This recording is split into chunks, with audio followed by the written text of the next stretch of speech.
ဘုန်းကြီးတို့မင်းကွန်းမှာသတင်းသုံးတော်မူသွားတဲ့ချမ်းသာကြီးဆရာတော်ဘုရားကြီးတက်တော်ထင်ရှားရှိစဉ်ကမိန့်ကြားတော်မူဘူးတဲ့လူဆိုတာကွယ်တဲ့ကြမ်းမှခြင်းလို့ရှိရင်တဲ့နေတိုင်းသွေးစေးကရှူပေးရတယ်တဲ့2 ရက်တစ်ပတ်3 ရက်တစ်ပတ်ဆေးဝါးကြီးများလောက်ပေးရတယ်9 ရက်တစ်ပတ်လောက်ငန်းစီများလည်းတောက်ပေးရတယ်တဲ့အဲ့ဒါလိုပဲတဲ့1500ကိလေသာတိဟုသောအနာယောဂကင်းကျင်လို့ရှိရင်တဲ့နေတိုင်းသွေးစေးနဲ့တူသောဓမ္မစကြာကိုရွတ်ရတယ်နာရတယ်ကျိုးတဲ့သွန်ထားပြီးတော့ပေါ့လေနာလဲနာကြပေါ့ဘိက္ခုနံပင်စဝကိနံဣတိပတ္တနာနာမကေမိဂဒာယေဓမ္မဝရံယံတံနိဗ္ဗာနာဘာဝကံဗဟံပတိနာမကေနမဟာဗြဟ္မေနယာစီတောသတုသစ္ဆံမကာသင်တောလောကနာထောအဒေတိနန္ဒီတံသဗ္ဗဒေဝေဟိသဗ္ဗသံပတ္တိသာရကံသဗ္ဗလောကဟိတထာယဓမ္မစကံဗနာမဟိဧဝမေတုတံဧကံသမယံဘဂဝါဘာရဏတိယံဝိဟရတိဣတိပတနေမိဂဒါယေတန္တရခောဘဂဝါပင်စဝကိယေဘိက္ခုအာမန္တေတိဒွေမေဘိခဝေအန္တာပပ္ပစိတေနာနာသေဝိတ္တဘာကတမေတွေ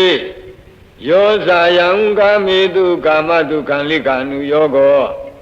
ဣနောကမ္မောဘောဓုဇနိကောနာရိယောနထသံဟိတောယောဇာယံအတ္တကိလမထာနုယောကောဒုက္ခောအနာရိယောနထသံဟိတောဣတိမေဇိမာပฏิပဒာတထာဂတေနာပိသံဗုဒ္ဓသက္ခုကရဏီညာနာကရဏီဥပသမယအဘိညာယသံဘောဓာယနိဗ္ဗာနာယသံဝတ္တတိကတမသသာဘိကဝေမေဇိမာပฏิပဒာတထာဂတေနာပိသံဗုဒ္ဓသက္ခုကရဏီညာနာကရဏီဥပသမယအဘိညာယသံဘောဓာယနိဗ္ဗာနာယသံဝတ္တတိအယမေဝအရိယောအထင်ကြီးကောမေကောတေယတိဓမ္မသမ္မာဒိဋ္ဌိသမ္မာသင်္ကပ္ပောသမ္မာဝါစာသမ္မာကမ္မန္တောသမ္မာအာဇီဝောသမ္မာဝါယာမောသမ္မာသတိသမ္မာသမာဓိအယံခောသာဘိကဝေမေဇိမာပฏิပဒာတထာဂတေနာဘိသံဗုဒ္ဓသက္ခုကရဏီညာနာကရဏီဥပသမယအဘိညာယသံဘောဓာယနိဗ္ဗာနာယသံဝတ္တတိဣဒံခောပါဏဘိကဝေဒုက္ခံအရိယသစ္ဆံဇာတိပိဒုက္ခသရာပိဒုက္ခဗျာတိပိဒုက္ခောမရဏံပိဒုက္ခံအပိယေဟိသံပယောဂောပိဒုက္ခောပိယေဟိဝိပယောဂောပိဒုက္ခောယံပိသံနလပတိတံပိဒုက္ခံသံခိတ္တေနပင်စုပါဒနေခန္ဓာဒုက္ခဣဒံခောပါဏဘေခဝေဒုက္ခသမုဒယံအရိယသစ္ဆံယာယံတဏပောနုဘဝိကာနံတိရာဂသဟဂတာတန္တရတတ္တရာဘိနန္ဒီနိသေယတိဓမ္မကာမတဏဘဝတဏဝိဘဝတဏဣဒံခောပါဏဘေကဝေဒုက္ခនិရောဓံအရိယသစ္ဆံယောတတ္တယေဝတဏယအသေသဝိရာဂនិရောဓောသာဂောပတိနိသေကောမုတ်တိအနာလယောဣဒံခောပါဏဘေကဝေဒုက္ခនិရောဓဂာမိနိပฏิပဒာအရိယသစ္ဆံအယမေဝအရိယောအထင်ကြီးကောမေကောသေယထိဓမ္မသမ္မာဒိဋ္ဌိသမ္မာသင်္ကပ္ပော သမ္မာဝါစာသမ္မာကမ္မန္တောသမ္မာအာဇီဝသမ္မာဝါယာမောသမ္မာသတိသမ္မာသမာဓိဣဒံဒုက္ခံအရိယသစ္ဆန္တိမေဘိက္ခဝေပုဗ္ဗေအနန္တုတုတေတုဓမ္မေတုသကုံဥဒ္ဓပါတိညာဏံဥဒ္ဓပါတိပညာဥဒ္ဓပါတိဝိဇာဥဒ္ဓပါတိအာလောကောဥဒ္ဓပါတိဒံခောပဏိဒံဒုက္ခံအရိယသစ္ဆံပရိညေယံတိမေဘိက္ခဝေပုဗ္ဗေအနန္တုတုတေတုဓမ္မေတုသကုံဥဒ္ဓပါတိညာဏံဥဒ္ဓပါတိပညာဥဒ္ဓပါတိဝိဇာဥဒ္ဓပါတိအာလောကောဥဒ္ဓပါတိတံခောပဏိတံဒုက္ခံဝရိယသစ္ဆံပရိညာတံတိမေဘိက္ခဝေပုဗ္ဗေအနန္တုတုတေတုဓမ္မေတုသကုံဥဒ္ဓပါတိညာဏံဥဒ္ဓပါတိ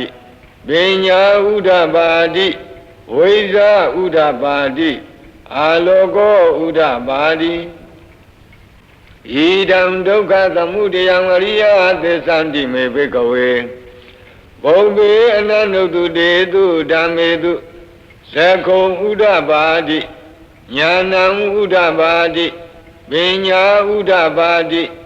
ဝိဇာဥဒ္ဓပါတိအာလောကောဥဒ္ဓပါတိတံခောပဏိတံဒုက္ခသမုဒယံအရိယသစ္ဆံဘာတဗန္တိမေဘိက္ခဝေပုဗ္ဗေအနန္တုတုတေတုဓမ္မေတုသကုံဥဒ္ဓပါတိညာဏံဥဒ္ဓပါတိပညာဥဒ္ဓပါတိဝိဇာဥဒ္ဓပါတိအာလောကောဥဒ္ဓပါတိတံခောပဏိတံဒုက္ခသမုဒယံဝရိယသစ္ဆံပဟိနံတိမေဘိက္ခဝေပုဗ္ဗေအနန္တုတုတေတုဓမ္မေတုသကုံဥဒ္ဓပါတိညာဏံဥဒ္ဓပါတိပညာဥဒ္ဓပါတိဝိဇာဥဒ္ဓပါတိအာလောကောဥဒ္ဓပါတိဣဒံဒုက္ခនិရောဓံအရိယသစ္ဆန္တိမေဘိက္ခဝေပုဗ္ဗေအနန္တုတုတေတုဓမ္မေတုသကုံဥဒ္ဓပါတိညာဏံဥဒ္ဓပါတိပညာဥဒ္ဓပါတိဝိဇာဥဒ္ဓပါတိအာလောကောဥဒ္ဓပါတိတံခောပဏိတံဒုက္ခនិရောဓံအရိယသစ္ဆံသစ္စိကတဗန္တိမေဘိက္ခဝေပုဗ္ဗေအနန္တုတုတေတုဓမ္မေတုသကုံဥဒ္ဓပါတိညာဏံဥဒ္ဓပါတိပညာဥဒ္ဓပါတိဝိဇာဥဒ္ဓပါတိအာလောကောဥဒ္ဓပါတိတံခောပဏိတံဒုက္ခនិရောဓံအရိယသစ္ဆံသစ္စိကတံတိမေဘိက္ခဝေပုဗ္ဗေအနန္တုတုတေတုဓမ္မေတုသကုံဥဒ္ဓပါတိညာဏံဥဒ္ဓပါတိပညာဥဒ္ဓပါတိဝိဇာဥဒ္ဓပါတိအာလောကောဥဒ္ဓပါတိဣဒံဒုက္ခនិရောဓဂာမိနိပฏิပဒါအရိယသစ္ဆန္တိမေဘိက္ခဝေပုဗ္ဗေအနန္တုတုတေတုဓမ္မေတုသကုံဥဒ္ဓပါတိညာဏံဥဒ္ဓပါတိပညာဥဒ္ဓပါတိဝိဇာဥဒ္ဓပါတိအာလောကောဥဒ္ဓပါတိတံခောပဏိတံဒုက္ခនិရောဓဂာမိနိပฏิပဒါအရိယသစ္ဆံဘာဝေတဗန္တိမေဘိက္ခဝေပုဗ္ဗေအနန္တုတုတေတုဓမ္မေတုသကုံဥဒ္ဓပါတိညာဏံဥဒ္ဓပါတိပညာဥဒ္ဓပါတိဝိဇာဥဒ္ဓပါတိအာလောကောဥဒ္ဓပါတိတံခောပဏိတံဒုက္ခនិရောဓဂာမိနိပฏิပဒါအရိယသစ္ဆံဘာဝိတံတိမေဘိက္ခဝေပုဗ္ဗေအနန္တုတုတေတုဓမ္မေတုသကုံဥဒ္ဓပါတိညာဏံဥဒ္ဓပါတိပညာဥဒ္ဓပါတိဝိဇာဥဒ္ဓပါတိအာလောကောဥဒ္ဓပါတိဣ ယာဝကိဝံသမေဘိကဝေဣမေတုသတုတုအရိယသစ္စေတုဧဝံတိပရိဝတ္တံဒွါဒသကာရံယထာဘူတံညာနာတတနံနသုဝိသုဒ္ဓံအဟောတိနေဝဒါဝဟံဘိကဝေသဒေဝကေလောကေသမာရကေသဗျမကေသံသမဏဗျာမနိယပဇာယသဒေဝမနုဿာယအနုတ္တရံသမ္မာသမ္ဗောဓိအပိသမ္ဗုဒ္ဓောတိပစ္စညာသိယာတောသာခောမေဘိကဝေဣမေတုသတုတုအရိယသစ္စေတုဧဝံတိမရိဝတ္တံဒွါဒသကာရံယထာဘူတံညာနာတတနံသူဝိသုဒ္ဓံအဟောတိအထာဟံဘိကဝေသဒေဝကေလောကေသမာရကေသဗျမကေသံသမဏဗျာမနိယပဇာယသဒေဝမနုဿာယအနုတ္တရံသမ္မာသမ္ဗောဓိအပိသမ္ဗုဒ္ဓောတိပစ္စညာသိညာနိသပန္နမေဒတနံဥဒပါတိအကုပ္ပါမေဝိမု ක්ති အယမန္တိမာဇာတိနတ္ထိဒာနိပုဏ္ဏဘဝတိဣဒံမောသဘဂဝါအတ္တမနာပိစ္ဆဝကိယဘိက္ခုဘဂဝါတောဘာတိတံဘိနန္တုံတိဣမသမိန်သဗ္ဗနာဝေယကရဏသမိန်ပညာမာနေအာယသမတောကွန်တညတဝိရဇံဝိဒမလံဓမ္မစကုံဥဒပါတိယံကိဉ္စိသမုဒယဓမ္မံသဗ္ဗန္တံနိရောဓဓမ္မံတိဘဝန္တိတေသပန္နာဘဂဝတာဓမ္မစကေဘုံမာဒေဝသတ္တမနုဿဝေသောဧတံဘဂဝတာပါရဏတိယံဣတိပတ္တနေမိဂဓာယေအနုတ္တရံဓမ္မစကံဘဝတိတံအပတိဝတိယံသမဏေနဝါဗျာမနေနဝါဒေဝေနဝါမာရေနဝါယမုနာဝါကိနာစီဝါလောကသမိန်တိဘုံမာနံဒေဝနံသတ္တံသုတ္တဝါဇာတုံမဟာရာဇိကာဒေဝသတ္တမနုဿဝေတုံဧတံဘဂဝတာပါရဏတိယံဣတိပတ္တနေမိဂဓာယေအနုတ္တရံဓမ္မစကံဘဝတိတံအပတိဝတ္တိယံသမဏေနဝါဗျာမနေနဝါဒေဝေနဝါမာရေနဝါယမုနာဝါကိနာစီဝါလောကသမိန်တိဇာတုမဟာရာဇိကနံဒေဝနံသတ္တံသုတ္တဝါဒါဝတိသဒေဝသတ္တမနုဿဝေတုံဧတံဘဂဝတာပါရဏတိယံဣတိပတ္တနေမိဂဓာယေအနုတ္တရံဓမ္မစကံဘဝတိတံအပတိဝတ္တိယံသမဏေနဝါဗျာမနေနဝါဒေဝေနဝါမာရေနဝါယမုနာဝါကိနစီဝါလောကသမိန်တိဒါဝတိံသာနံဒေဝနံသတ္တံသုတ္တဝါယာမာဒေဝသတ္တမနုဿဝေတုံဧတံဘဂဝတာပါရဏတိယံဣတိပတ္တနေမိဂဓာယေအနုတ္တရံဓမ္မစကံဘဝတိတံအပတိဝတ္တိယံသမဏေနဝါဗျာမနေနဝါဒေဝေနဝါမာရေနဝါယမုနာဝါကိနာစီဝါလောကသမိန်တိယာမနံဒေဝနံသတ္တံသုတ္တဝါဒုတိတာဒေဝသတ္တမနုဿဝေတုံဧတံဘဂဝတာပါရဏတိယံဣတိပတ္တနေမိဂဓာယေအနုတ္တရံဓမ္မစကံဘဝတိတံ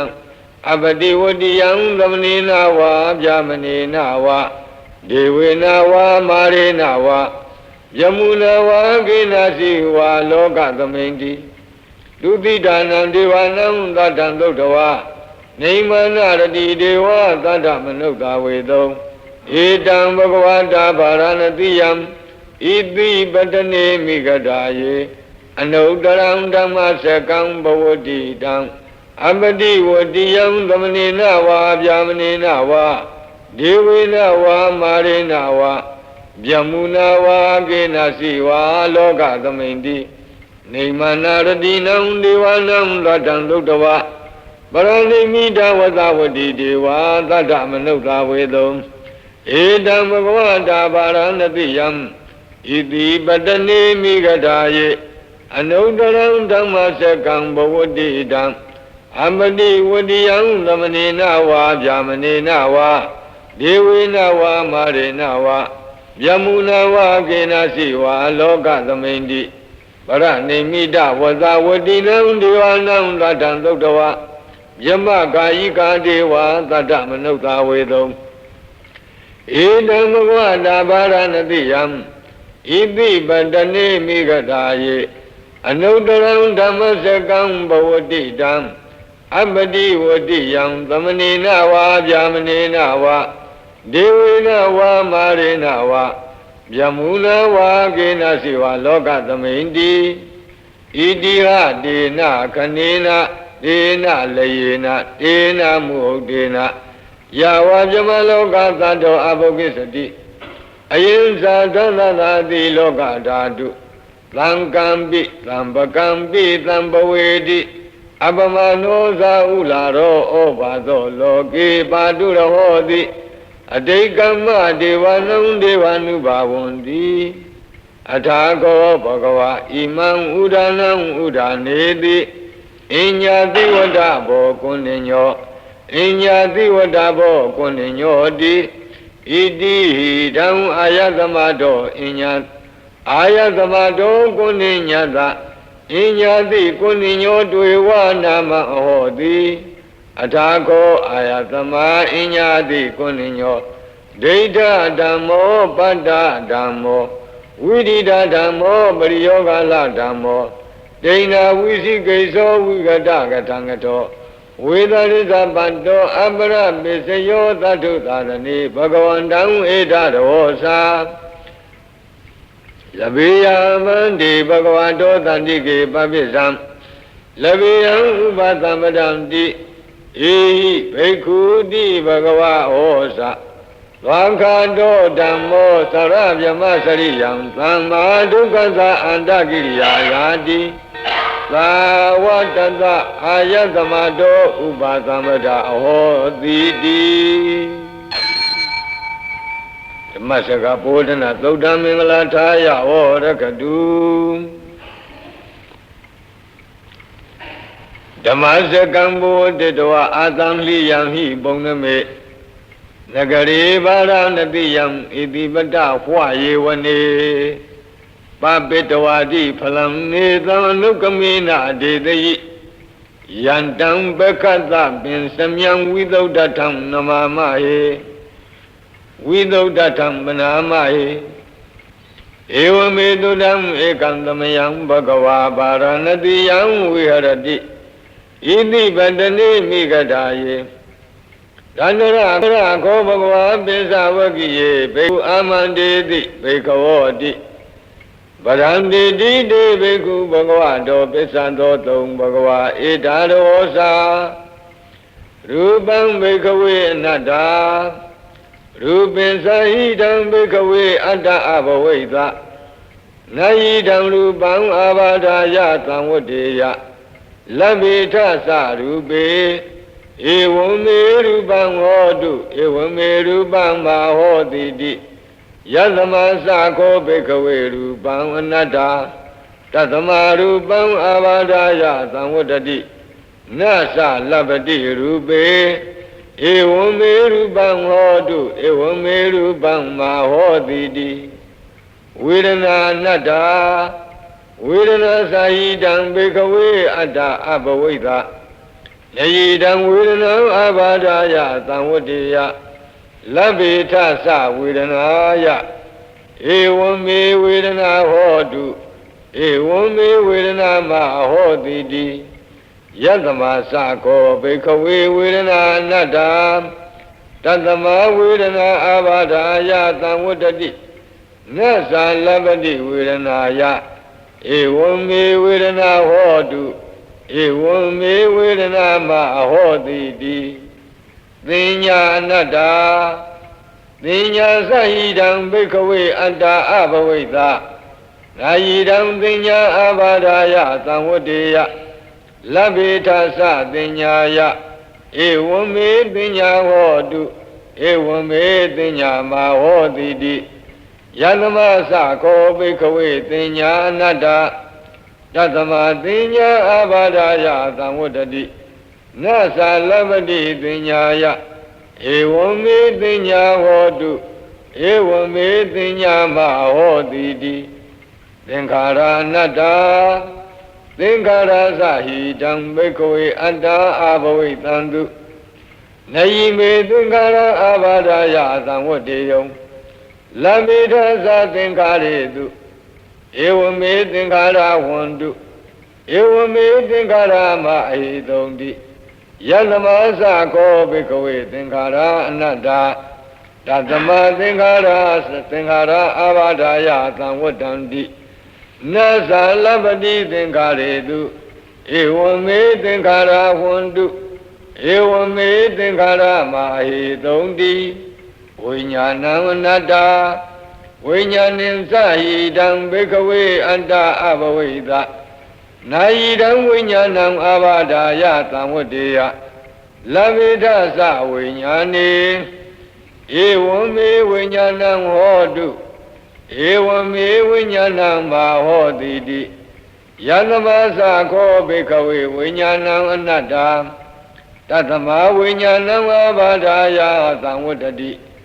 နသလပတိဝိညာဏေဧဝံမေဝိညာဏံဟောတုဧဝံမေဝိညာဏံမဟောတိတိတံကိဉ္မိညထဘိကဝေ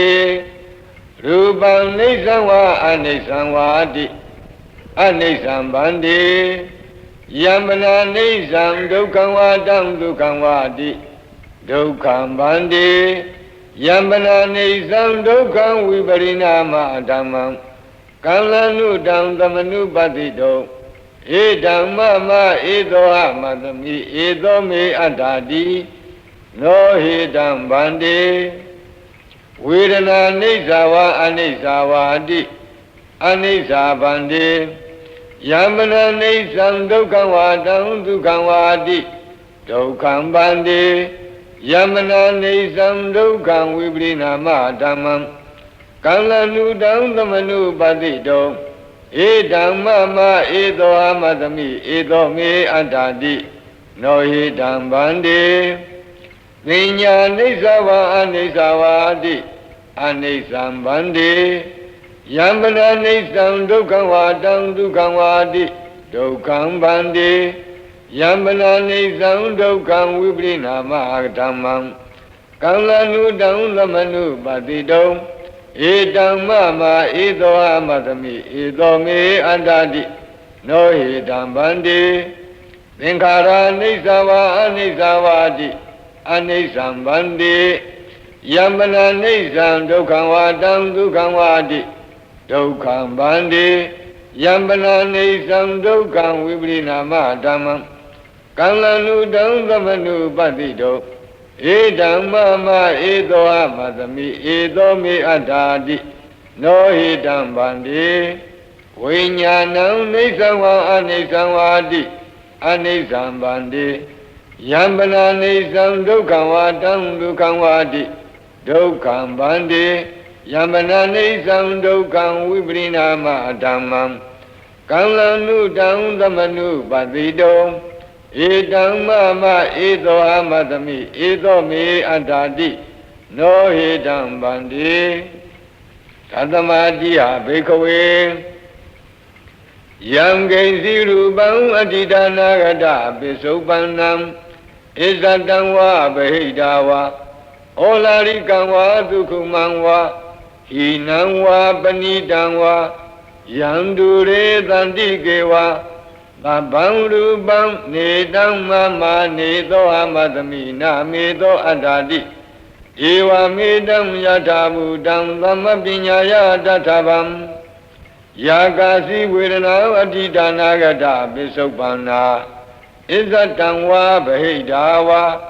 ဩလာရိကာဝါဒုက္ခမာဝါဟိနာဝါပဏိတာဝါယာတုရေသန္တိကေဝါ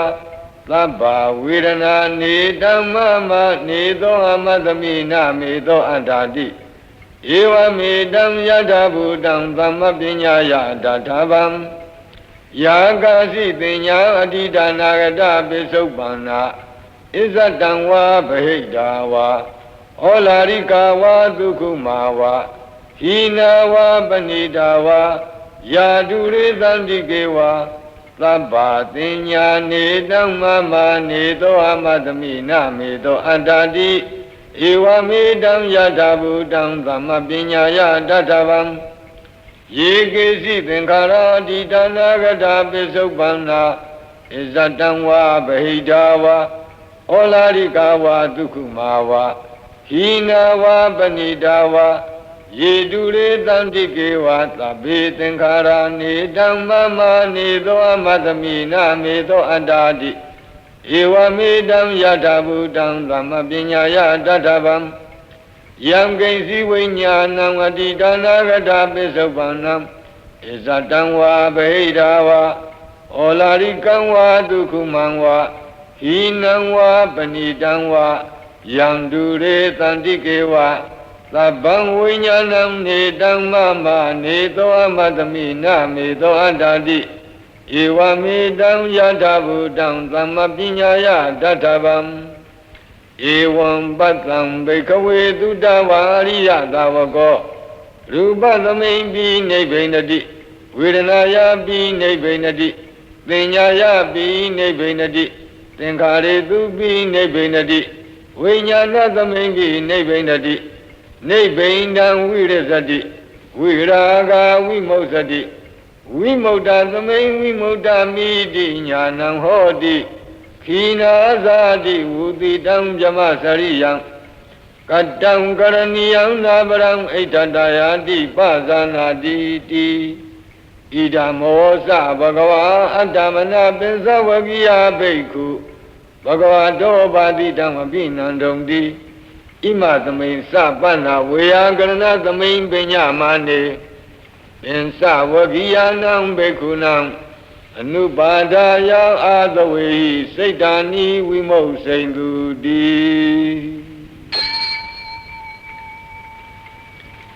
အနတ္တလက္ခဏာသုတ်တန္တံမင်္ဂလာထာယဝရကတုအနတ္တလက္ခဏာသုတ်တန္တံမင်္ဂလာထာယဝရကတု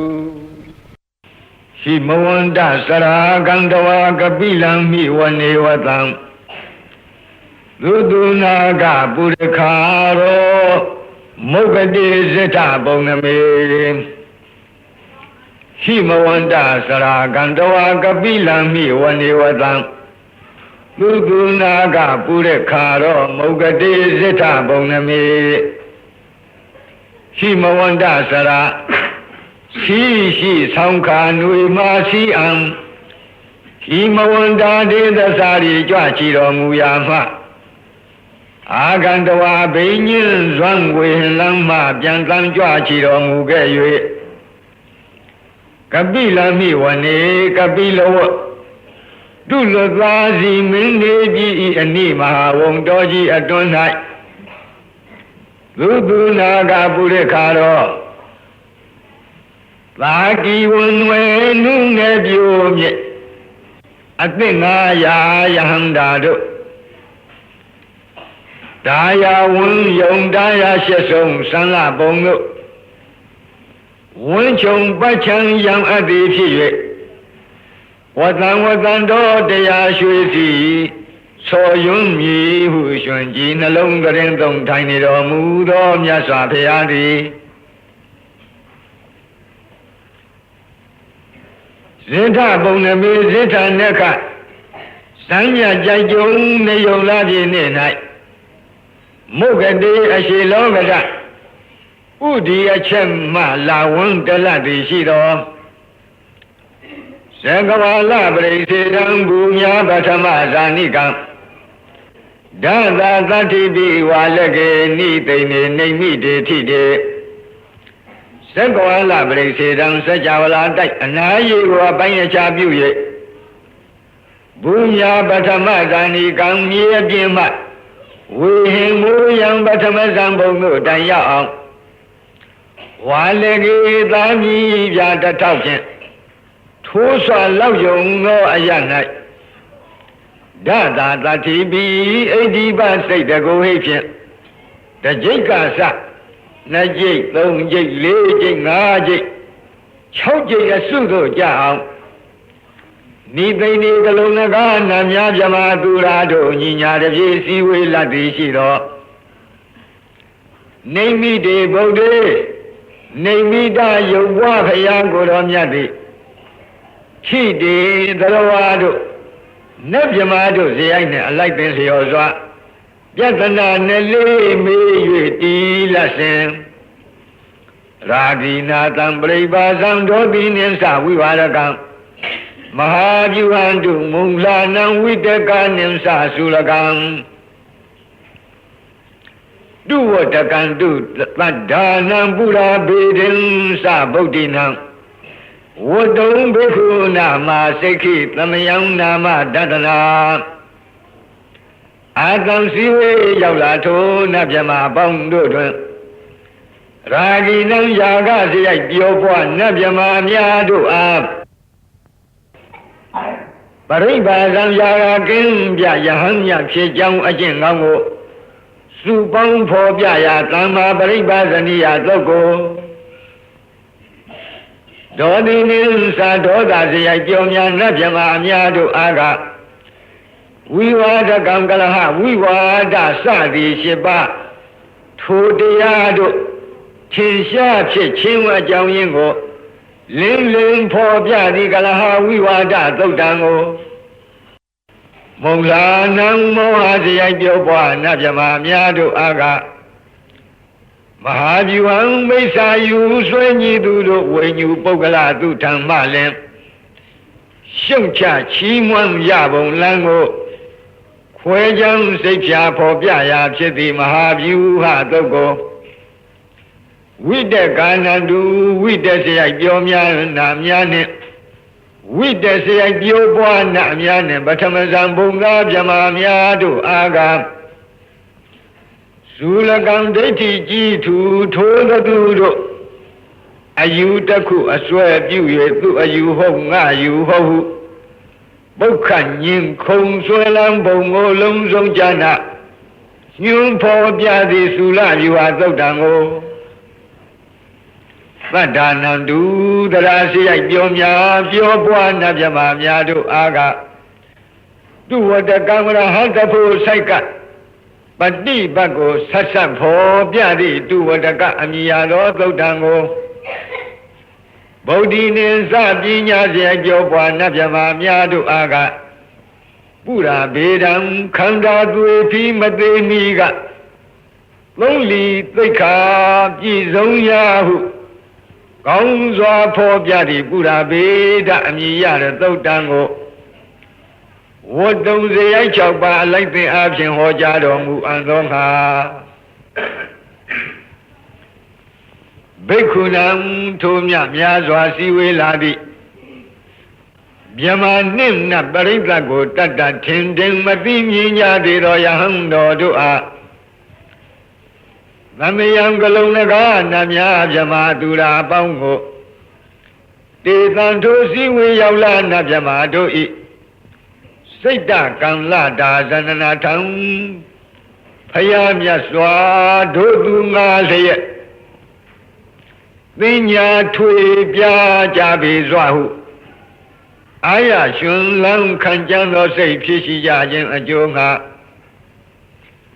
နေသံတို့စည်းဝေးရောက်လာနတ်မြမတို့ဤနာမတတနာအမည်နာမညွှန်ဖော်ပြခြင်းဖြင့်သမယံကလုံးနဂနတ်များမြမသူရာအပေါင်းကိုအခါတိဤသူဤမီလာရောက်သည်ဟုမိဤတကားကြားတော်မူခဲ့လေပြီဆရာတော်ဥပုပ်ရေးတယ်ဆိုတာကစာညံပေးညံနေနဲ့ပါပြီးနေတော့စာလူပေးလူပြောမှလည်းပဲပိုကောင်းတဲ့နေရာတွေရှိတယ်သို့တော့သူ့အချိန်ကြတော့ပြန်ပြီးတော့ပြောမယ်ပေါ့နာမေခာနိနယေဇေဝံဓမ္မာဘိသမယောကထံကံလာဒိန်သစ္စာဒီပေနာနေတံပိတာဒီတောပိဝါ နာမေခာနေနာရစ်စေဝံဓမ္မာဘိသမယောကထံကံလာဒိန်သစ္စာတိပေနနေသံပိတာတိတောပိဝံ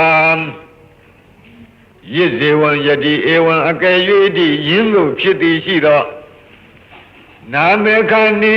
နာဤသူဤမီလာရောက်သည်ဟုမိဤတကားပြာခါမျှဖြင့်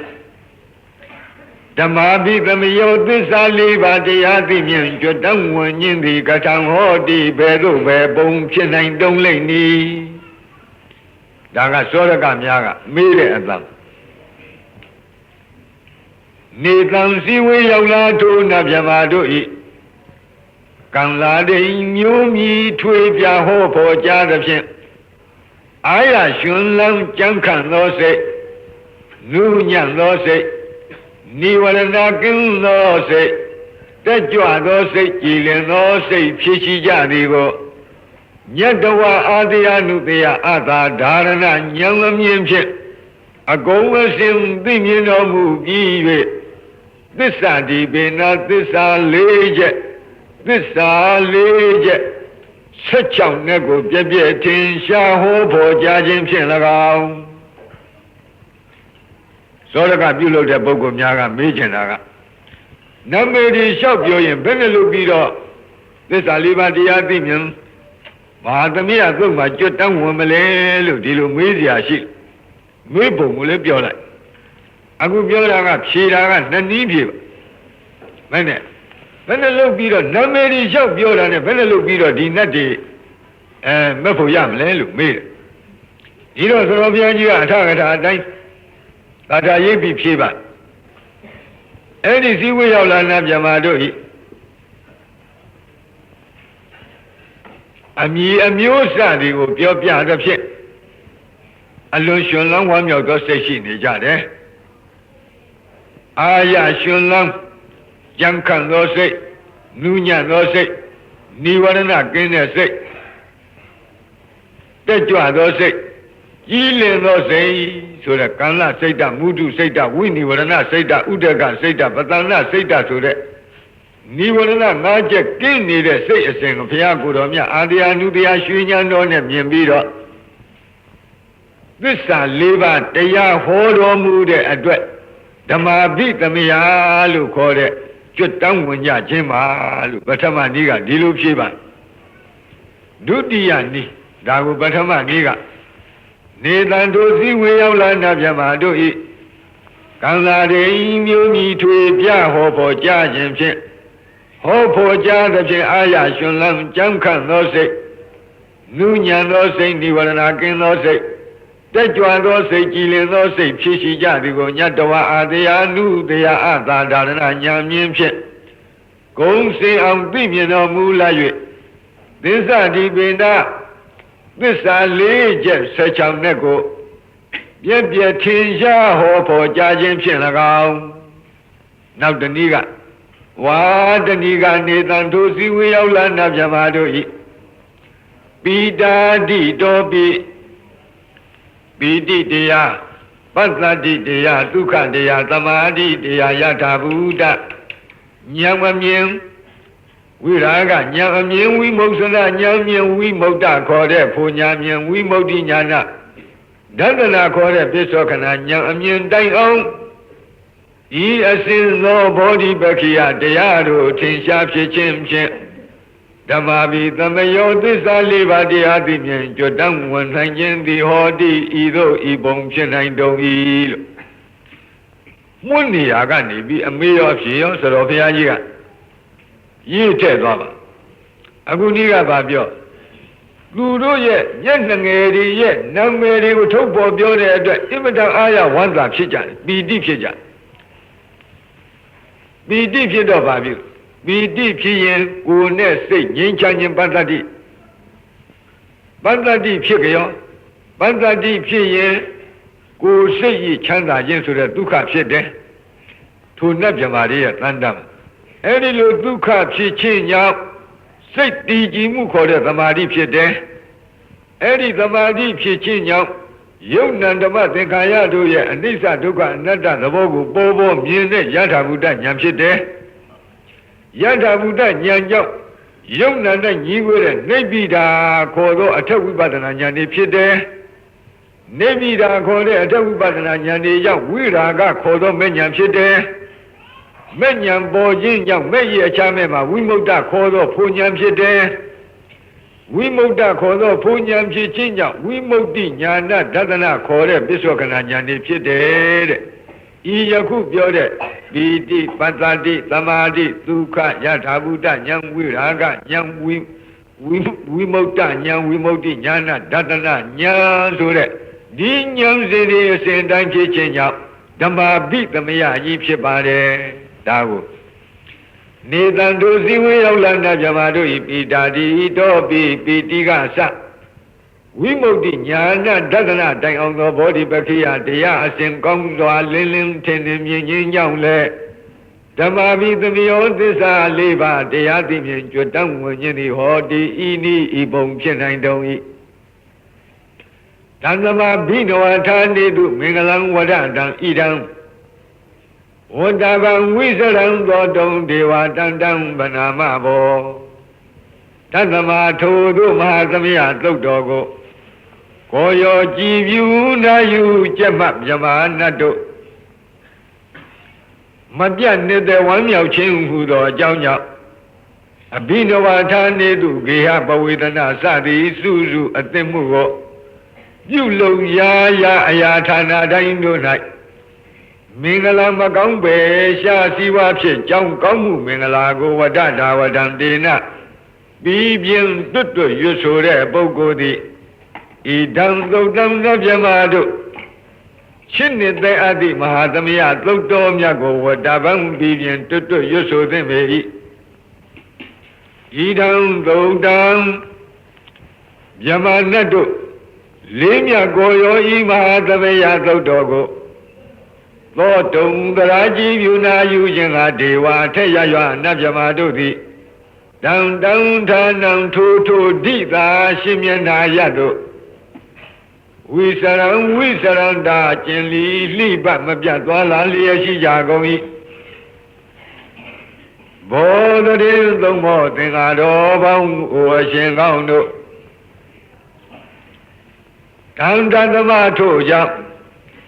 တံတာဒီတံထို့တို့ရှုအပ်မြတ်သောကျေးဇူးဂုဏ်အထူးနှင့်ချီးကျူးလောက်လုံးပြည့်စုံပေထသော